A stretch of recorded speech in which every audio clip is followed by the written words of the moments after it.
क्योंकि भारत सरकार ने समग्र देश के अंदर एक सीएफएसएल का जाला बुनकर 3-3, 4-4 राज्यों के क्लस्टर बनाकर वो 3-4 राज्यों के क्लस्टर की क्रिमिनल जस्टिस सिस्टम को एविडेंस बेस बनाने का एक उपक्रम चालू किया है। अभी तो एफएसएल बनाने का काम है, उसके बाद भारत सरकार का गृह मंत्रालय एक सीएफएसएल और इसके अंतर्गत 4-5 राज्यों के क्लस्टर को ये पूरी सिस्टम होलिस्टिक अप्रोच के साथ किस तरह से डेवलप की जा सकती है, इनकी ट्रेनिंग किस तरह से की जा सकती है, इसका अभियोजन में उपयोग किस तरह से किया जा सकता है और सटीक से सटीक नतीजे जल्द से जल्द कैसे प्राप्त हो सकते हैं, ये सारी चीजों को आने वाले 1-2 साल के अंदर हम जमीन पर उतारेंगे। हम जनवरी 26 से एक क्लस्टर अप्रोच से फॉरेंसिक साइंस को थाने तक पहुंचाने का अप्रोच, फॉरेंसिक साइंस के उपयोग को एविडेंस में महत्व देने के लिए हर कोर्ट तक पहुंचाने का एक प्रक्रिया, हर छोटे से छोटे थाने में बैठा इन्वेस्टिगेशन करने वाले व्यक्ति को इसका महत्व समझाने का एक अभियान हम जनवरी 26 से चालू करेंगे और इसके माध्यम से समग्र देश की क्रिमिनल जस्टिस सिस्टम को हम तर्क की जगह एविडेंस बेस बनाएंगे, जिससे संदेह की कोई गुंजाइश नहीं रहेगी, शक का लाभ दोषियों को नहीं मिलेगा और जो पीड़ित है उसको न्याय मिलेगा। ये पूरी प्रक्रिया तभी हो सकती है जब पूरे देश में जितने भी पुलिस स्टेशन है, जितने भी हमारे पब्लिक प्रोसिक्यूटर्स हैं और जितने भी कोर्ट है, वो सब ये पूरी प्रक्रिया का महत्व समझे, इसको अपनाएं और अपने कामकाज में उसको महत्व का स्थान दें। तो सेंट्रल फोरेंसिक्स लेबोरेटरी का जो जाला बुनना हम चाहते हैं, उसके माध्यम से क्लस्टर अप्रोच से कॉम्प्लिकेटेड केस में विशेषज्ञों की मदद से निर्णय पर पहुंचना तो है ही, परंतु साथ साथ एक पूरी क्रिमिनल जस्टिस सिस्टम की न्याय प्रणाली में आमूलचूल परिवर्तन करना भी है। ये जो 6 एकड़ में लगभग 90 करोड़ सी लागत से सीएफएसएल बनी है, इसमें बायोलॉजी, सीरोलॉजी, डीएनए परीक्षण,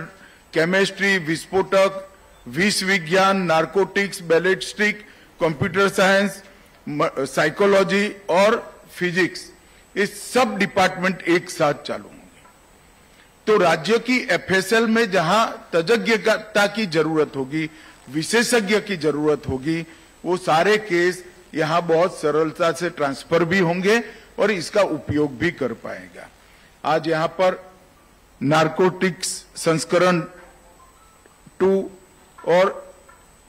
एक्सप्लोजिव संस्करण 2 का भी विधिवत रूप से विमोचन हुआ है। मुझे विश्वास के दोनों संस्करण देश भर की फॉरेंसिक साइंस लेबोरेटरी को कई सारे काम करने के लिए सरलता उपलब्ध कराएंगे। हम 21वीं सदी में जब हमारे ट्रांजैक्शन, कम्युनिकेशन, आइडेंटिटी और बेसिक डिटेल जब सब ऑनलाइन हो रहा है, एक जगह पे स्टोर हो रहा है, तो अपराध का स्वरूप भी इतनी ही तेजी से बदल रहा है और ये बहुत जरूरी है कि अपराध को रोकने वाले अपराधी से 2 कदम आगे रहें और इसमें अगर हम विज्ञान का उपयोग नहीं करते, स्पष्टता से युक्त कानूनों का उपयोग नहीं करते हैं, तो हम अपराध से 2 कदम आगे नहीं रह सकते। आज एक प्रकार से डीएनए के माध्यम से मेरी ध्यान में है 20-20 साल पुराने केस में आज सजा होने की शुरुआत हुई है। फोरेंसिक ऑडिट से बड़े बड़े आर्थिक घोटाले भी अब बाहर आने लगे हैं और एक नए एरा में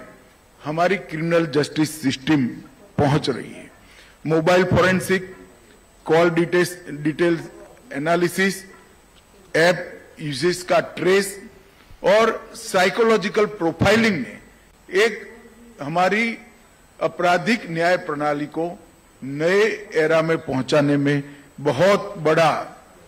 योगदान दिया है। मित्रों, जब मैं यहां आया हूं तब भारतीय न्याय संहिता, भारतीय नागरिक सुरक्षा संहिता और भारतीय साक्ष्य अधिनियम बीएनएस, बीएनएसएस और बीएसए उसको भी जरूर जिक्र करना चाहूंगा। ये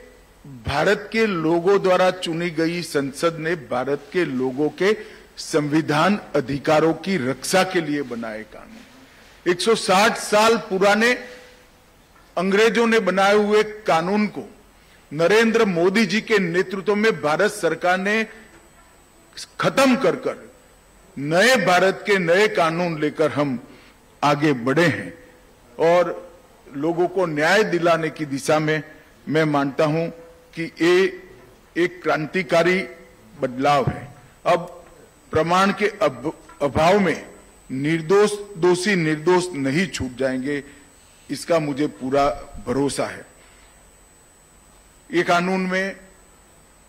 आने वाले 100 वर्षों तक तकनीक में जितनी भी बदलाव आने की संभावनाएं हैं वो सभी को अभी से समाहित कर डेफिनेशंस बनाई गई हैं। क्राइम सीन इन्वेस्टिगेशन, ट्रायल, ये सभी में टेक्नोलॉजी के उपयोग को हमने कानूनी आधार दिया है और 7 वर्ष से ज्यादा 7 वर्ष या 7 वर्ष से ज्यादा जिस दफा में सजा है वो सभी के लिए फोरेंसिक साइंस की टीम की विजिट को हमने कंपलसरी कर दिया है। नए कानून में हमने टेररिज्म की व्याख्या भी की है। इलेक्ट्रॉनिक साक्ष्य की स्वीकार्यता को भी कानूनी आधार दिया है, जिससे voice logs, digital voice message, कई सारे इलेक्ट्रॉनिक एविडेंस अब सजा कराने के काम में आएंगे। और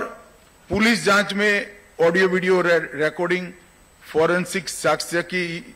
वीडियोग्राफी और डिजिटल रिकॉर्डिंग पूछताछ के दौरान इसको भी कानूनी आधार देने का काम किया है।